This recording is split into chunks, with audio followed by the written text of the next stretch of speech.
Sometimes it's easy to fall under the assumption that we all got the major video game titles in the right order for every important game series. Even though the Western perspective of the 8-bit console days and before then are murky at best. Not only did we often not get games that shaped the direction of the industry in the West, sometimes we got them after games inspired by them had already come out and made them look stale by the time that they released. This even happened all the way up to the PlayStation 2 days. And sometimes games get dug up and looked at solely as the basis for a game that we love, rather than appreciating it for what it brings to the table itself. But this intro is getting a bit long in the tooth and froggy. Maybe we shouldn't be linking this to the past for any sort of awakening. So let's look at Kaeru no Tame ni Kane wa Naru, or the frog for whom the bell tolls.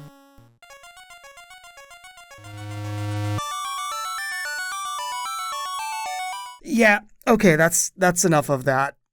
Kaeru no Tame ni Kane wa Naru follows a young prince named, well, whatever the hell you want to call him.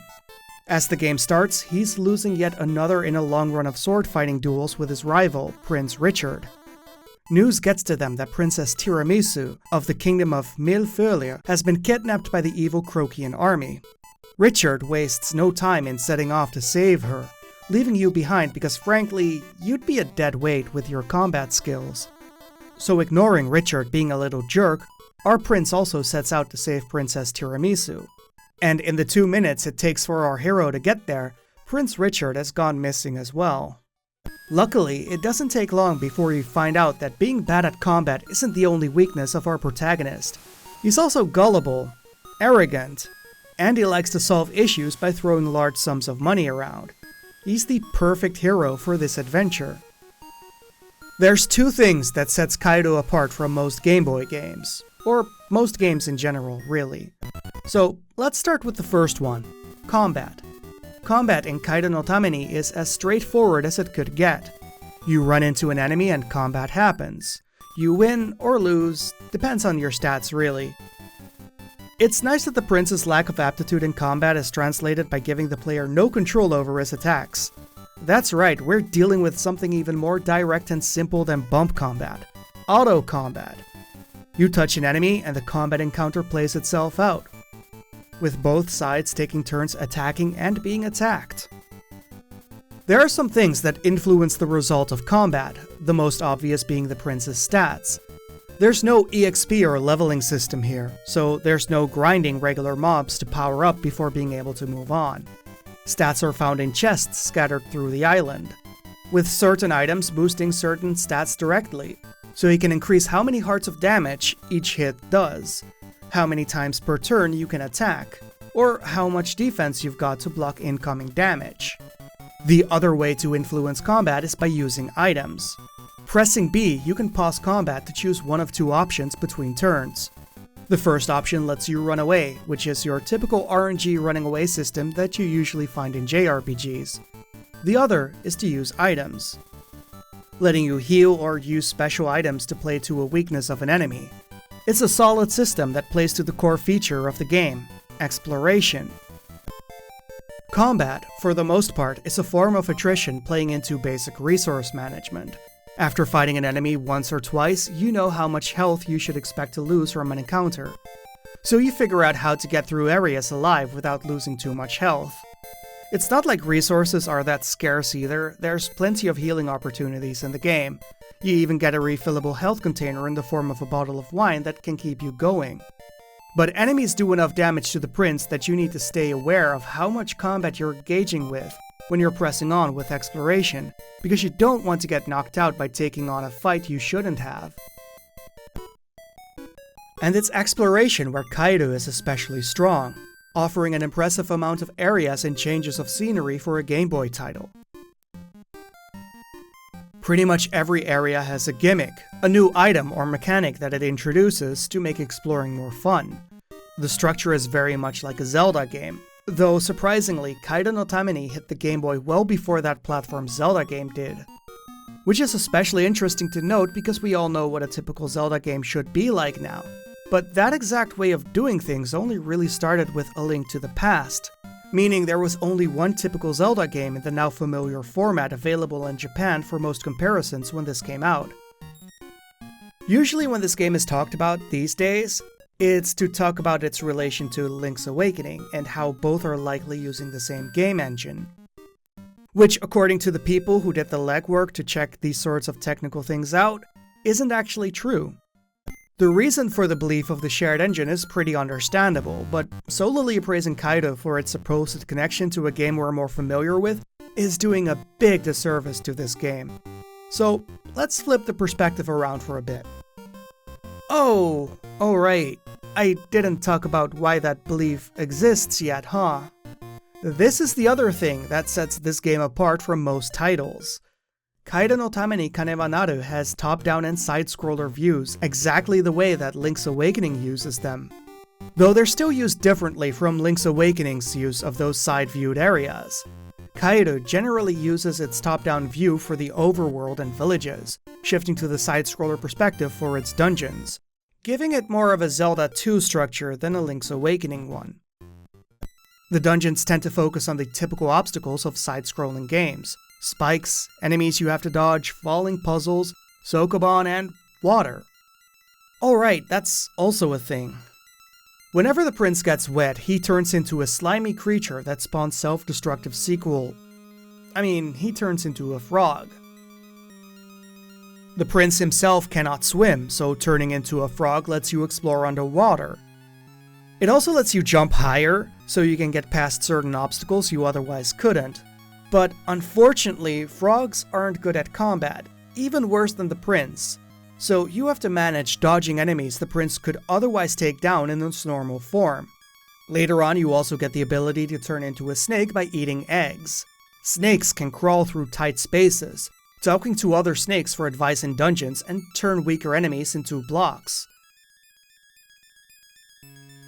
To turn back into his human form, all the prince really needs to do is get punched to an inch of his life. Or eat a fruit that knocks him out. Same difference, really.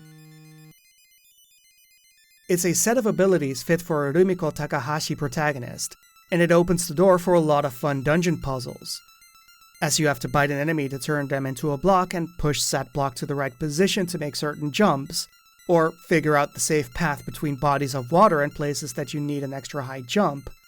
It's good stuff. The controls during platform segments can be a bit stiff and awkward though. This isn't entirely a platformer, more of an adventure game with some platforming mixed in. Kaeru doesn't expect pixel-perfect jumping prowess or anything, so it's fine, but there are some moments that can feel a bit jank and annoying. Especially because of the auto-jumping near small ledges, or just ladders in general. They can feel pretty off at times, almost source engine levels of off. Which usually isn't the biggest issue, but sometimes those are also situated near instant death traps like lava or spikes. Which brings me to my biggest problem with Kaeru no Tame ni Kane wa Naru. If you die, you get brought back to the last town you visited. So whatever long trek you made to where you died, you have to make it all over again. However, you can save at any time, and the game has a soft reset to get you back to the title screen, so you can reload your save file and be back to where you were without having to make the long journey back to where you died. That's good, right? Well, almost. Doing that means you have to listen to the title screen music.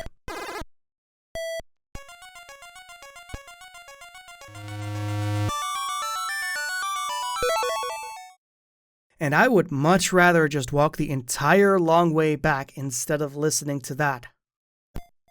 It was surprising seeing this game was composed by the famous Kazumi Totaka. Well, maybe I wasn't really surprised. You can really tell it's him with some tracks, especially when you compare them to what's in Link's Awakening.